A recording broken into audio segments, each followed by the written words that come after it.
All right, all right. Hey, DMD and Dad Edge. This is Curtis Webster. For those who don't know me, I know Larry. I know your group has been growing left and right like gangbusters. We've been adding about 50 to 100 members a month in my group. So it's funny to have to introduce myself, but there's a lot of guys who don't know me, and I'm sure you kind of run into the same issue from time to time. I do. It's funny, the Dad Edge group. We have a lot of new guys and it's funny. I figured everybody joined the Dad Edge group through the podcast, and You're right. so like I'll post an episode of the podcast. Like, there's a podcast, so it's kind of funny. No, that's hilarious. Yeah. So Larry, and I know you and I have spoken, but to bring you up to speed, and if this gets out to some of your listeners and other folks who don't know much about Dads Married to Doctors, we're an online group actually here in Facebook where this will be living. But we were started 3 years ago in 2014 with the vision of creating a global resource for dads married to doctors. Through that vision, we have a mission to create better dads and fathers. I don't know if you can see the poster behind me, but that's what we've been working on. And one of the ways that we are looking to do that is by bringing on amazing, influential fathers and husbands like yourself, Larry, that's been, in your case, been studying through your Good Dad Project how to do this whole dadhood and fatherhood and husbandhood life better. So let's see, Larry, I have down you have 4 kids, right? 4 kids, 4 Yeah. boys. 4 boys, from, yes. From what, 2 to 12?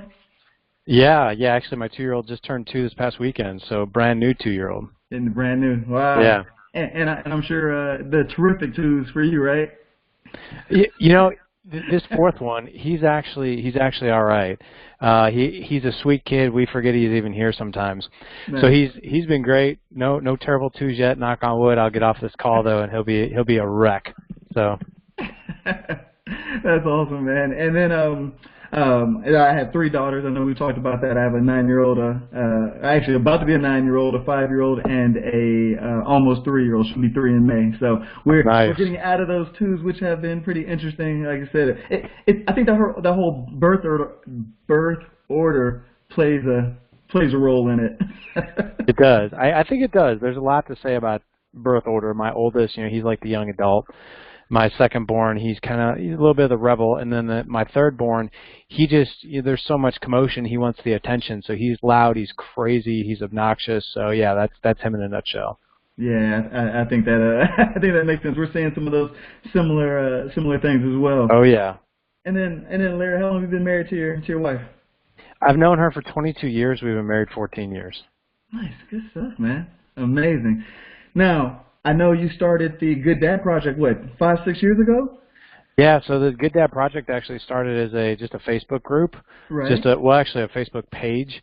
It started in 2012, and then I started the blog 2013, okay. And then I started, then I launched the podcast and the book in 2015, and yeah. So it's been good. It's been a lot of learning. Well, I bet 6 years of learning. So what was it that made you want to start the Good Dad Project 6 years ago? What led to actually getting that started? Because at that point, you had been a father, I guess, for a couple of years at that point, right? I've been a father for 6 years, and at the time I had a 6-year-old and a 4-year-old, and it really just started because I struggled with it terribly. I had a very hard time with it, meaning that I was your typical guy that we serve now. The typical guy who on the outside looks like we have it all put together. On the inside, really, really struggling, with patience, with work-life balance, with validation, with irritability, with you have living this quiet life of desperation. And I so desperately wanted to just enjoy fatherhood. I'm like, for crying out loud, like if I just could learn how to do this, better, if I could just arm myself with some things and know what I'm doing instead of constantly guessing at it all the time, I feel like life would be better, and I really didn't find a whole lot of resources out there. So I guess at that point I was just like, I'm just going to be a student of this, because I can't keep going the way I'm going, because it's just it's too frustrating. That's amazing. Yeah, and in those we all struggle with that, especially at that point you're a pretty seasoned father, being into it 6 and 4 years, but it's amazing how much there is to learn, especially as they go through the different trials and tribulations of life, right? Yes, exactly. Now, I imagine in that whole process of learning how to be a better father, I'm sure you learned a lot about being a better husband as well. I did. The thing is that, I have my background in health and nutrition and exercise science and all that. And you go to college for 4 years, you learn a thing or two, right? So I could tell you anything you want to know about the body, what to eat, how to train, proper form and all. When it came to being a husband, there really is no 4-year degree for that. It's like you're literally learning on the job. You're green every day. And for us men, man, that's frustrating. Right. It's very, very frustrating. Guys want a map. Guys want to know what they're doing. And if not, it just feels like, I use this analogy a lot. Like I got my degree in health and exercise science, nutrition, all that. And being a father and a husband, it felt like going to work every day as an architect. And I'm bad. I'm bad with angles. I am bad with math. And showing up as a husband and father was no different. It was very frustrating. So I wanted to speed my learning curve on that area of my life, so I wasn't laying on my deathbed going like, man, I just wish I would have done that, or I wish I would have learned that earlier. So just a way to shortcut some of the most common mistakes out there. That's amazing. Yeah, I love that. I've been listening to your podcast for a little while now. I've been following in the group, and you have such amazing conversations. I mean, you're what, 8,500 guys in your Dad Edge group at this point? 8,500, yeah, something like that, yeah. And growing like gangbusters. I love even the name of the group being the Dad Edge, Real Dads with Purpose. When guys join that group, they know that they're there for a reason, that they're going to get equipped and enabled, and I love what you put together. So, thank you. Awesome. Thank you. So You as well. Let me ask you a couple things. I mean, now that you've done several years of podcasts, had on amazing guests as well as your own research, I'd love to get a couple tips from you in some of the key areas that I know, even just going to your website, what is it, gooddadproject.com? .com, yep. Yeah, I mean, you can put in anything. I bought all the domains, so you could just put in good day. It's something. It'll redirect you. I even bought the Dad Edge, so that'll even redirect you to the gooddadproject.com. That's amazing. .net, .info. Everything. Everything. Curtis. So. I love that GoDaddy and everybody's offering all these crazy new extensions and whatevers now. So yeah. We'll just go to Larry Hagner and get everything, right? Right. Should probably go buy that too. So I love that you started talking about health, because I think as a dad, as a husband, just as a man in general, just between working, in my case I work part-time in IT sales, but then being a full-time father, full-time husband, full-time admin for the DMD group, my health is typically on the back burner. I'm like, oh, I got to do this, I got to do that, I got to do this. Oh, look, it's midnight. I guess I didn't get a chance to work out today. I tried to eat healthy, but those cookies over there look pretty good too. I saw you on here beforehand. You were eating your chocolates. It's but you know what? I just wear black because that's easier than working out. It hides it, right? It's like the beer goggles of working out. So it's like yeah. just wear black and not too tight. Right. So Larry, let me ask you, in your 6 years of kind of chronicling, just manhood and masculinity, especially from a health perspective, what are a couple of tips, especially as we go into Valentine's Day, what are a couple of tips that you've really found to be helpful when it comes to health and prioritizing our health? Yeah, so the biggest thing that I've seen with men and their health is get rid of the guilt. Just get rid of the guilt, because guys have a really hard time. It's not so much, and I think a lot of guys, label like going to the gym as like I'm there for an hour and a half and it takes no. First of all, you have to give yourself permission to take care of yourself, because I see so many guys like, well, I can't take care of myself, that's selfish, or I can't join a gym because that takes money off my food or my dinner table. I can't hire a trainer because that's money. I can't, so we have this guilt factor when it comes to handing over our money or handing over our time, and we shouldn't do that. We think it's selfish. And to be honest with you, you showing up 100% for you, for your family, for your wife, most importantly, believe it or not, selfishly you are doing everyone else around you a disservice. Now, I am not saying whatsoever you have to be ripped and spend 2 hours a day in the gym and have abs. And no, you just go do something active for 30 minutes. If you like to run, go for a run. If you like to go for a walk, go for a walk. Get your Fitbit steps in, your 10,000 steps. That's right. If you, yeah. I mean, and the other thing, so I just hired I hired a trainer here recently, and she destroys me 2 days a week, and then I fill in the other 2 days a week. But it was hard for me, even when I was like, man, this I got to pay, this amount of money for the next. But I was just like, you know what? Yeah. I know that doing that is going to pay dividends in the other areas of my life. So if I feel better yeah, it is. If I feel better health-wise, I'm going to show up better for my kids. If I feel better, if I am healthier, I'm going to be able to run around and keep up with these 4 crazy kids, right? Right? And the other thing, too, is that it keeps me accountable outside of when I'm with my trainer. So, like, right. I'm not gonna eat these cookies because I know, like, if I'm not getting the results that she's, like, we do my measurements every month, and if I'm not doing those things, she's like, what are you doing? Why are, and it's on me. So, right. it helps me to make better decisions everywhere, not just going and grabbing 30 minutes. Yeah. Yeah. Well, so I love that. So if I heard you correctly, one of the tips I've learned with talking with my wife, make sure I recap to make sure I'm hearing what she's saying. Yeah, it's a big one, man. Right?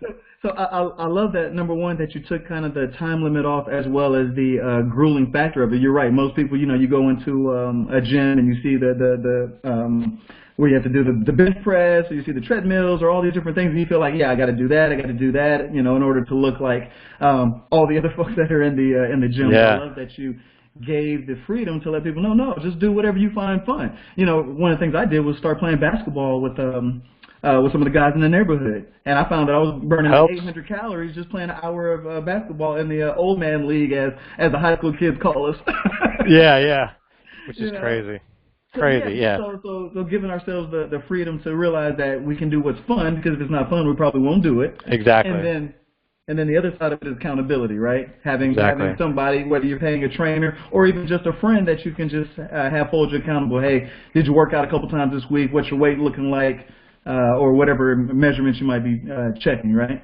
Exactly. Yeah. I mean, it's like I said, you got to be held accountable for things outside of the gym. There you go. So yeah. I love that. So that's awesome. I figured with all these years of podcast guests as well as your background in health, I figured you'd have a couple of good tips for us. So let's transition to what you've really been focusing on, which is fatherhood. I know it's kind of hard to sum up 12, 13 years of fatherhood into a couple of key takeaways, but I'd love to hear you try and see if there's a couple things that you've really kind of walked away that maybe a majority of your podcast guests or even the conversations in your group have really led to 1, 2, or 3 main takeaways for us as fathers and working and interacting with our kids. Yeah, that's it's number one is don't go at life alone. So many of us go at life alone, and it's miserable. It's absolutely miserable. I've been blessed, man, since 2012. I've been able, through speaking events and through one-on-one conversations, through our masterminds, through our alliance, through the Dad Edge page, I've been able to have, like, literally, probably at this point, I would say on average right around 2,000 conversations at least, right? And I for the most part, what I hear, I always ask men, do you have a support network in your life?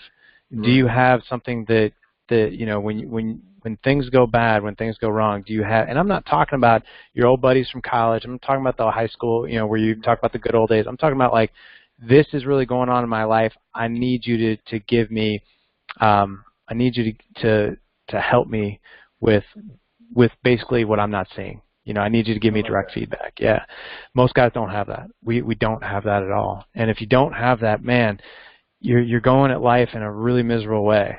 Because I've seen it, when men are going through life and they feel that they have to, they have to go at life alone. They can't share their weaknesses. They can't be vulnerable.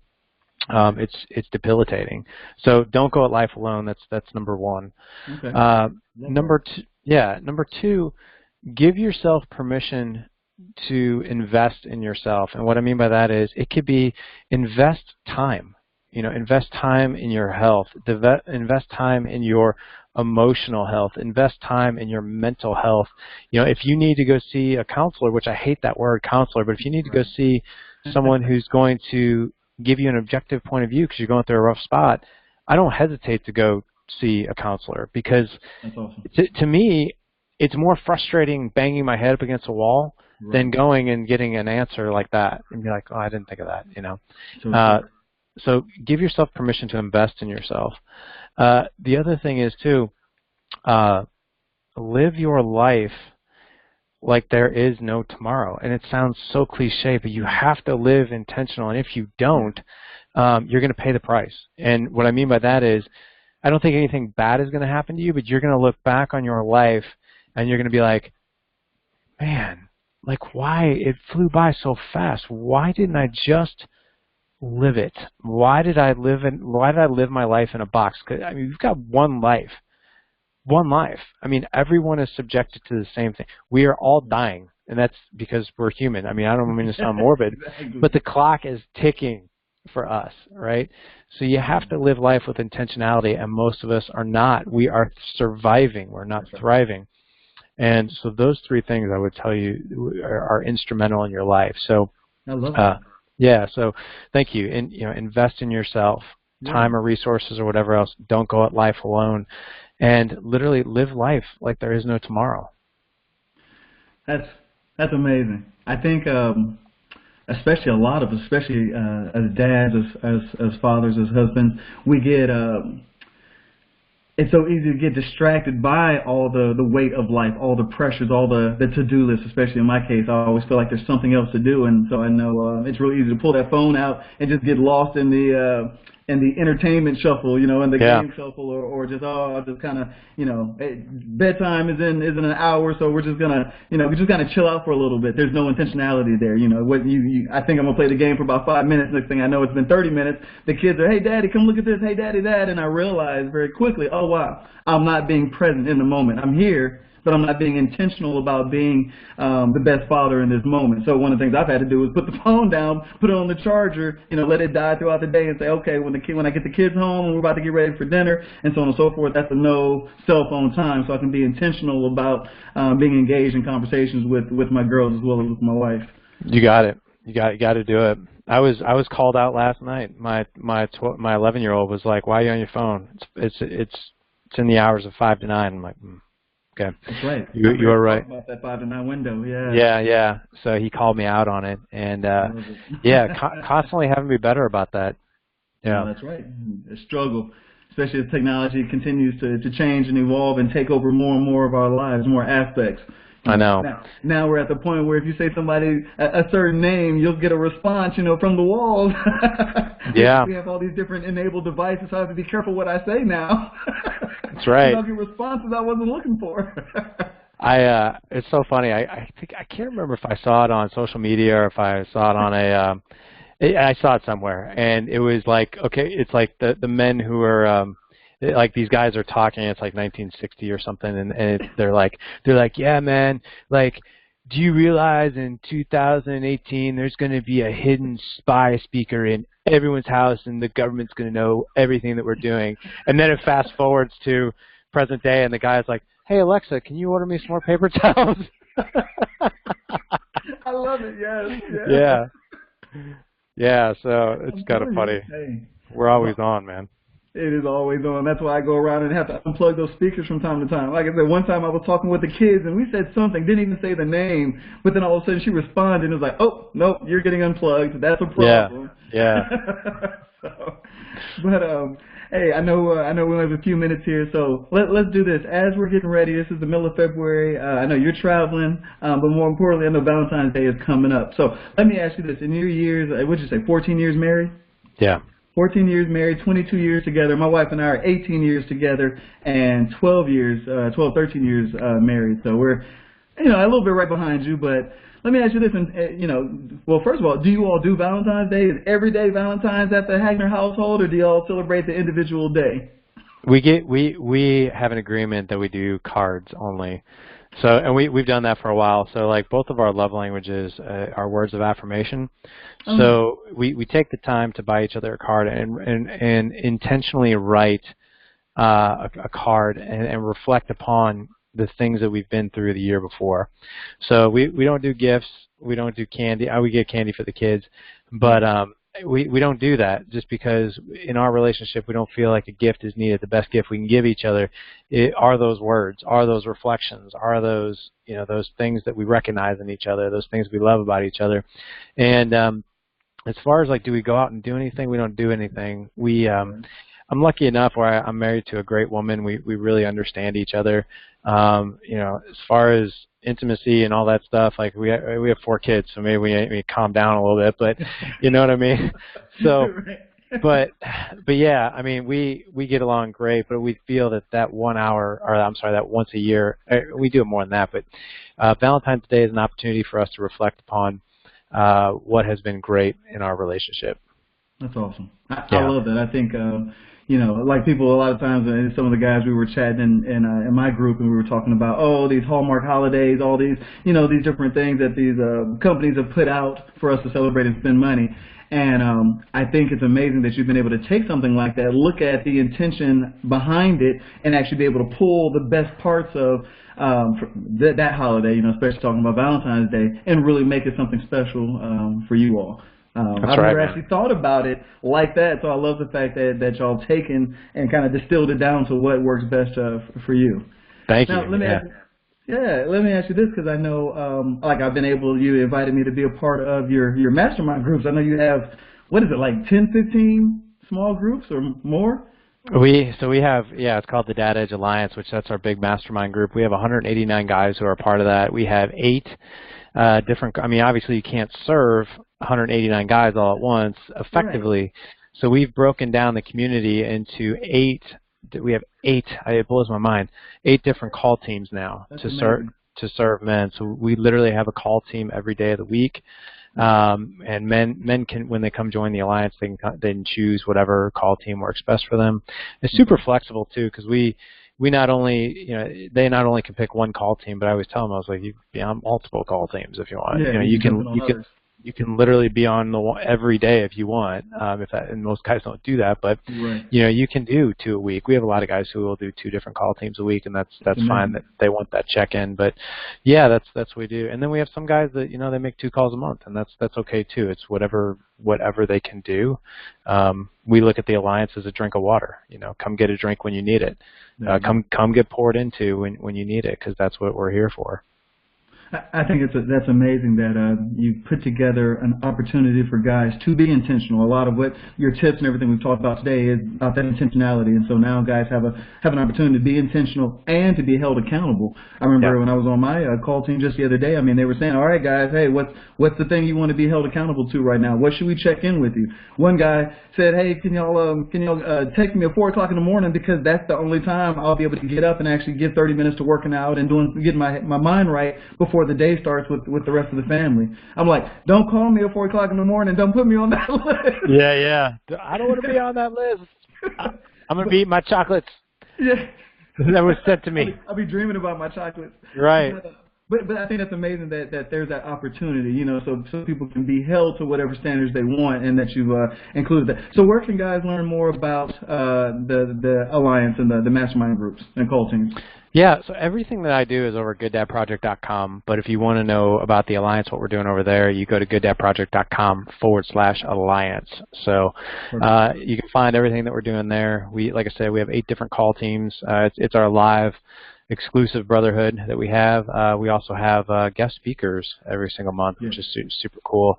Last week we just had Chris Sajnag on, who taught us about mental toughness. He's a retired Navy SEAL, one of the most elite Navy SEAL snipers who's walked the planet. He trained Chris Kyle and Marcus Luttrell and those guys, and he's the most humble guy in the world. But we've had SEALs. We've had we're actually the 3rd week of February.